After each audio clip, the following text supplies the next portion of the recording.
تو شوہر کو عرش اعظم پہ پہنچا سکتی ہے، بیوی چاہے تو عرش اعظم پہ پہنچے ہوئے شوہر کو تحت الثرى میں گاڑ دے گی، بیوی چاہے تو زمین کے نیچے گاڑ دے، وہ چاہے تو شوہر کو عرش اعظم پہ پہنچا دے۔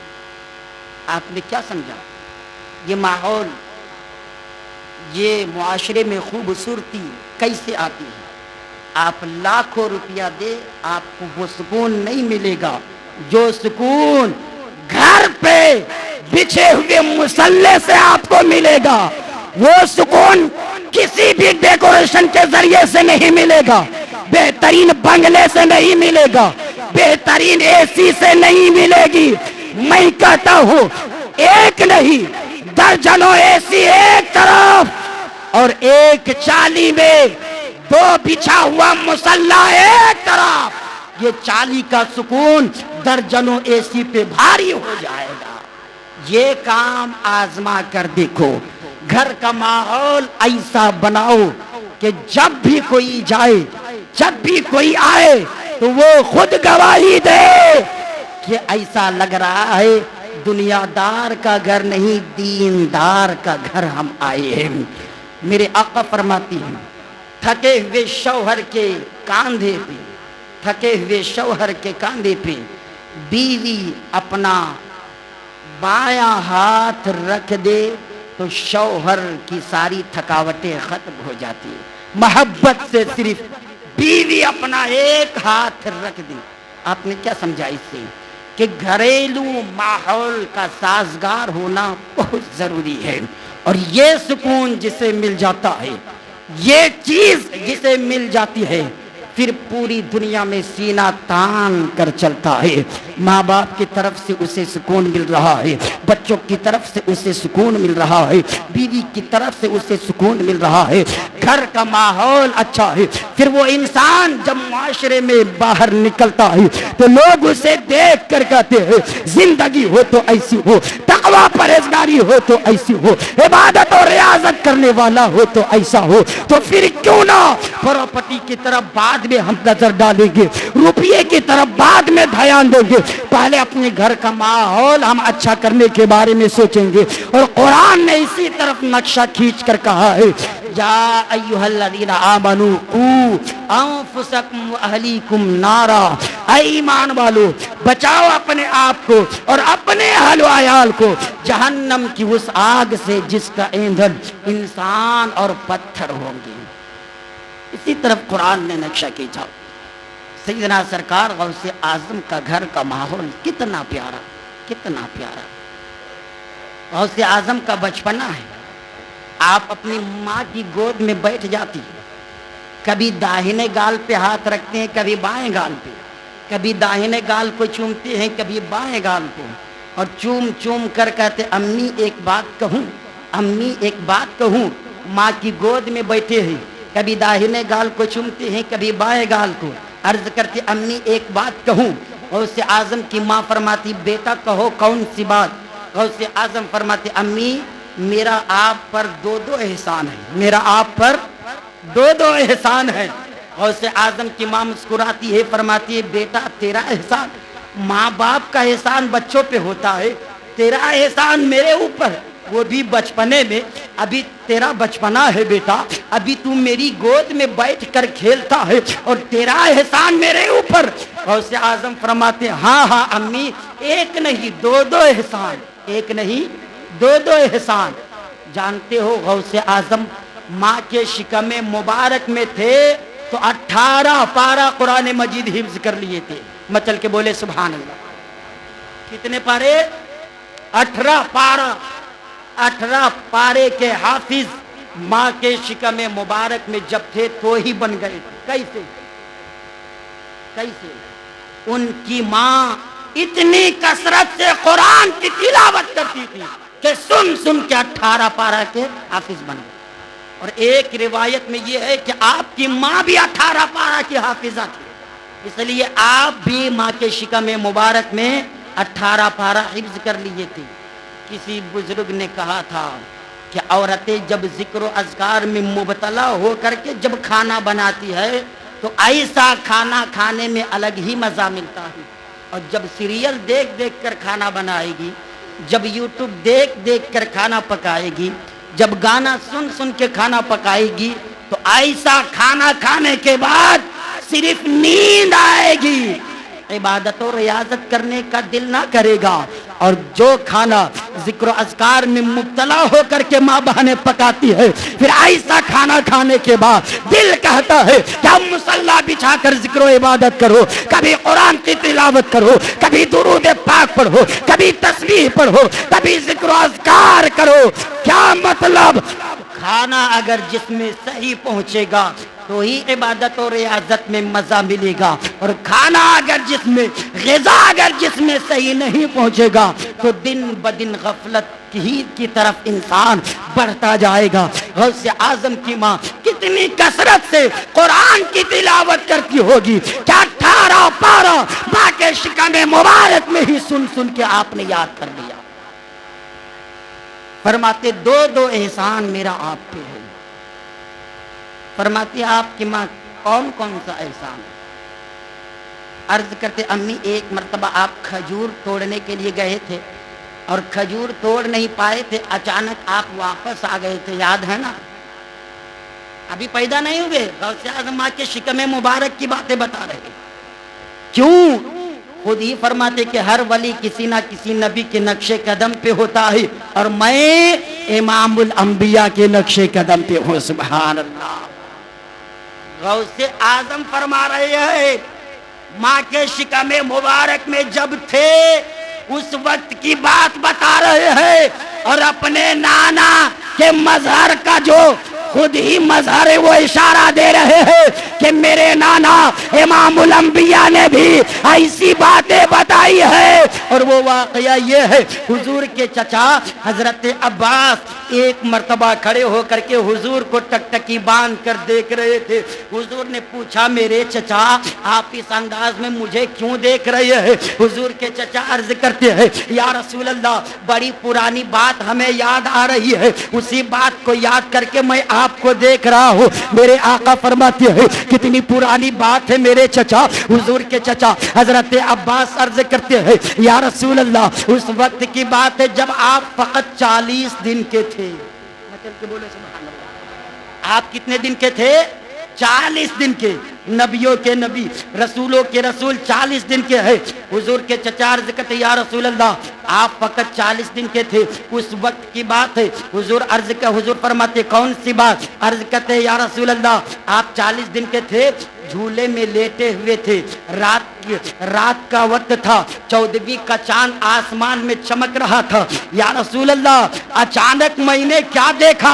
آپ چاند سے کچھ باتیں کرنے لگے اور آپ اپنی انگلی کو جدھر جدھر کر رہے تھے ادھر ادھر چاند جا رہا تھا. بریلی کے تاجدار نے اسی طرف اشارہ کیا ہے، چاند جھک جاتا جدھر انگلی اٹھاتے مہد میں کیا ہی چلتا تھا اشاروں پر کھلونا نور کا. یا رسول اللہ میں ابھی تک نہیں سمجھ پا رہا ہوں کہ 40 دن کے آپ تھے تو چاند سے کیا باتیں کر رہے تھے؟ 40 دن کا بچہ تو بھولا نہیں کرتا نا. تو میرے آقا مسکراتے ہیں فرماتے ہیں چچا میں بتاؤں کیا باتیں کر رہا تھا؟ سبحان اللہ. غوث اعظم اشارہ دے رہے ہیں کہ میں نانا جان کا مظہر بن کے آیا ہوں.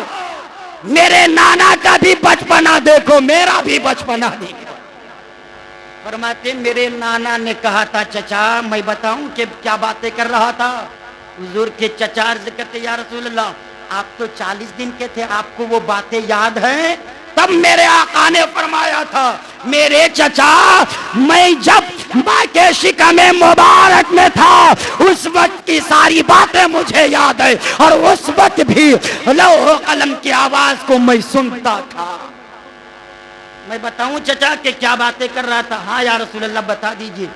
حضور فرماتے ہیں چچا جھولے کی رسی سے میرا پیر الجھ گیا تھا، میں رونے ہی والا تھا، اتنے میں چاند آ گیا اور کہا یا رسول اللہ آپ جانے کائنات ہے نا، آپ روح کائنات ہے.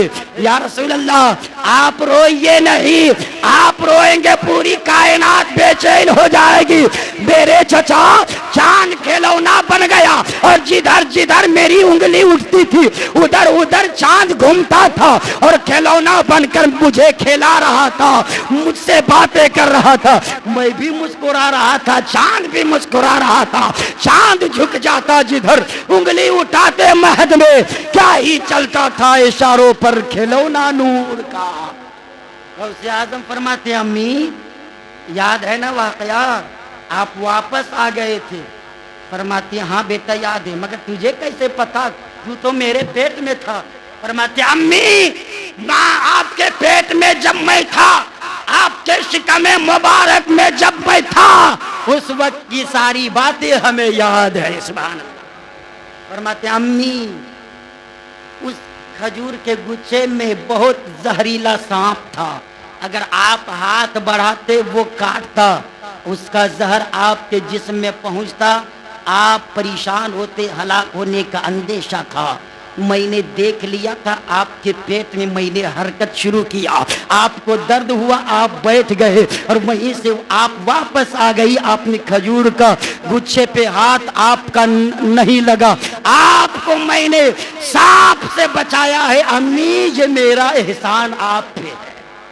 فرماتی بیٹا دوسرا احسان کون سا، وہ بھی بتا دو، انشاءاللہ کبھی دوبارہ موقع ملے گا تو میں بتاؤں گا، ایک پروگرام رکھوں گا سیدنا سرکار غوث اعظم کی محبت میں۔ ابھی وقت ہو گیا ہے، گفتگو یہیں پہ ختم کرتا ہوں۔ وآخر دعوانا ان الحمدللہ رب العالمین۔